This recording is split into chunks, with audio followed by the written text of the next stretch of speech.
हे good morning everyone. तो उत्तर पाठशाला में एक बार फिर से आपका स्वागत है। और आज हम आपके बीच में उपस्थित हैं 7 मई के उत्तराखंड से रिलेटेड सारे महत्वपूर्ण करंट अफेयर्स को लेके। आज का थंबनेल क्वेश्चन है, 13 मई को सरकार के प्रयासों की समीक्षा हेतु होने वाले संवाद को क्या नाम दिया गया है। जी हाँ, अरविंद पांडे जो हैं वो एक ऑनलाइन समीक्षा बैठक लेने वाले हैं। तो उसको क्या नाम दिया गया है? आपका ऑप्शन है अटल ई संवाद, कोविड टॉक, सरकार आपके द्वार या सीएम वाणी। तो आप इस वीडियो को पॉज करके इसका आंसर दे सकते हैं कमेंट बॉक्स पे, और उसके बाद हम आपको बताएंगे जब करंट अफेयर्स का डिस्कशन करेंगे। और एक बात, अगर आपने अभी तक उत्तर पाठशाला को सब्सक्राइब नहीं किया है तो आप सब्सक्राइब करें, उसके आगे बने बेल आइकन को प्रेस करें और ऑल नोटिफिकेशन को ऑन कर दीजिएगा, जिससे कि आपको सारी हमारी वीडियोस सबसे पहले मिल जाए। तो चलिए शुरू करते हैं।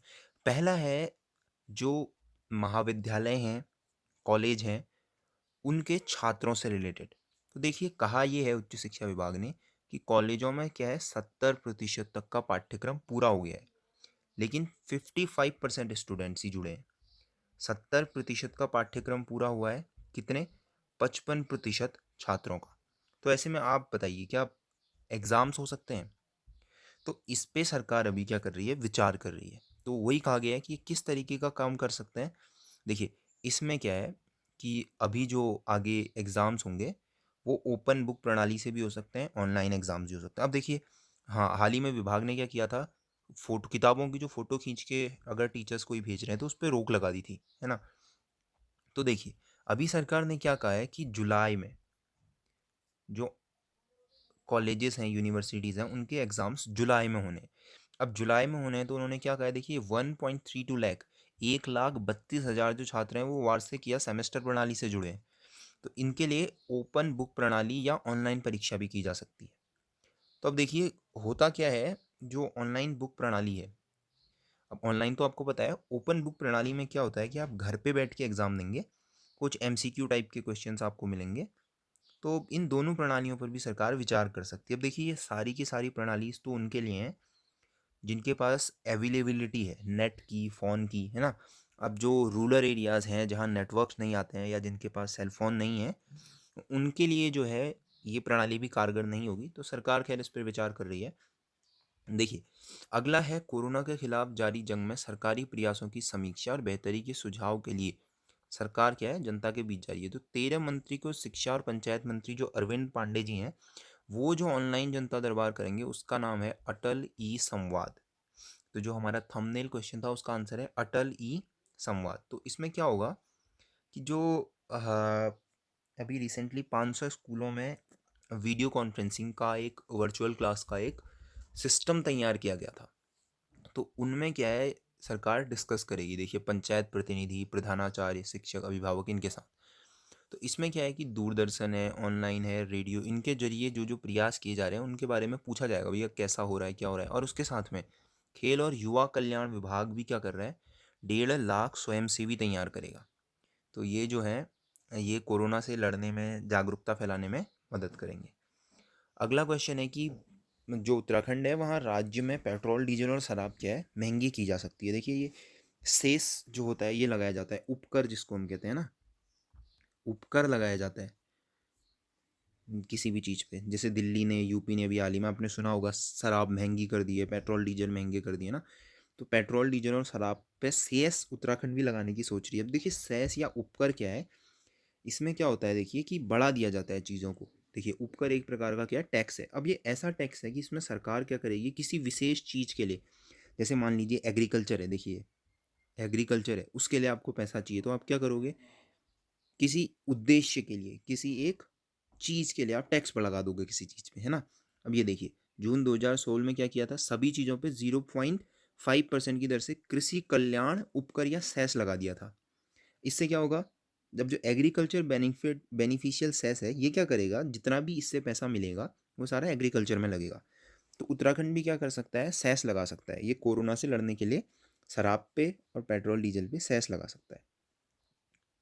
ठीक है, तो अब इस पे क्या है, देखिए, राज्य में यूपी की तर्ज पे क्या होगा, पेट्रोल 2 रुपये और डीजल 1 रुपये महंगा। अभी शराब का हुआ नहीं है कितना इजाफा होगा करके, लेकिन होगा।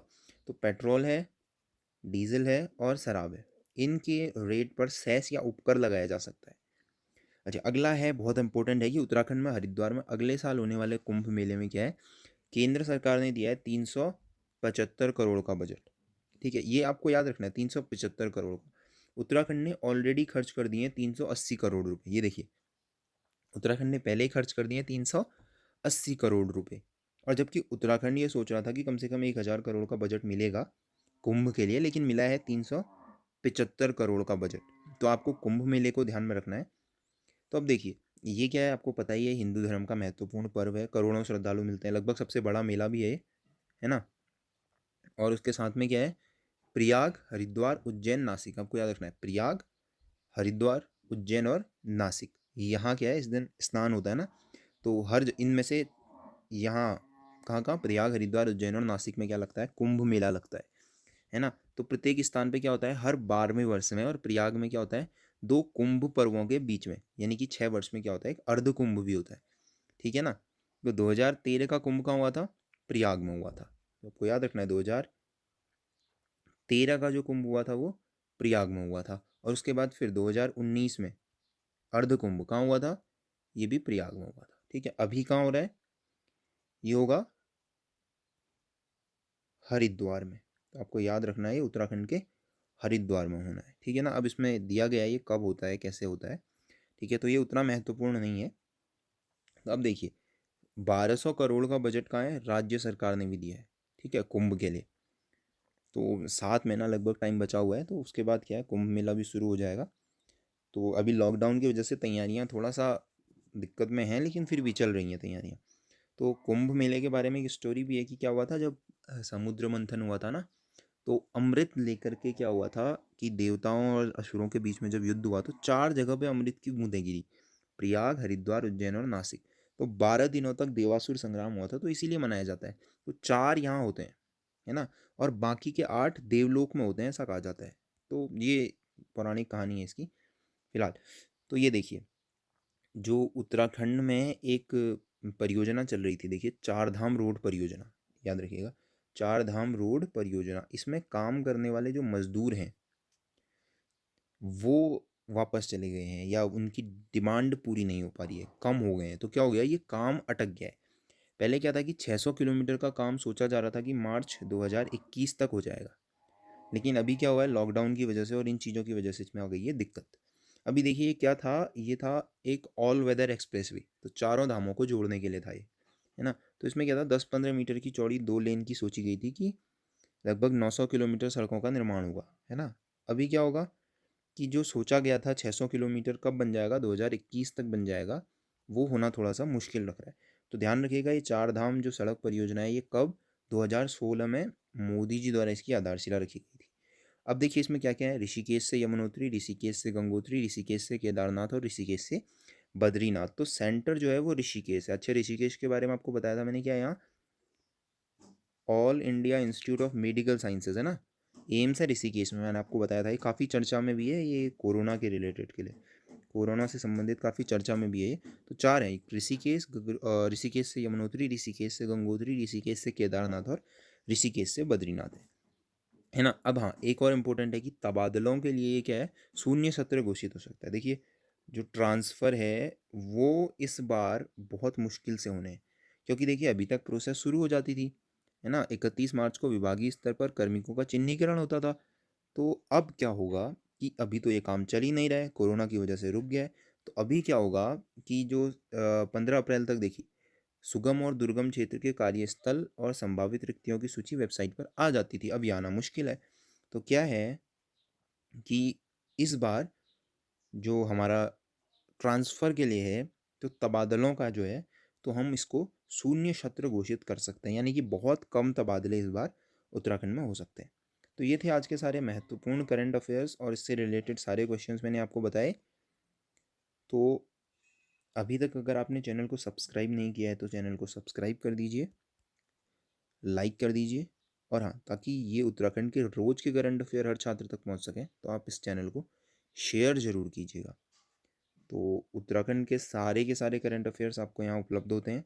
और रिसेंटली मैंने आपको बताया भी था, कल की करंट अफेयर में भी था, कि उत्तराखंड ने क्या किया है, अपने रिसेंट जो एग्ज़ाम हैं उन्हें ऑनलाइन कराने की सोची है। तो आपको लेखाकार, आबकारी, समूह बीएड, उत्तराखंड से संबंधित जितनी भी परीक्षाएं हैं उन सब के लिए आप उत्तर पाठशाला को सब्सक्राइब करें, लाइक करें और शेयर करें। Thank you.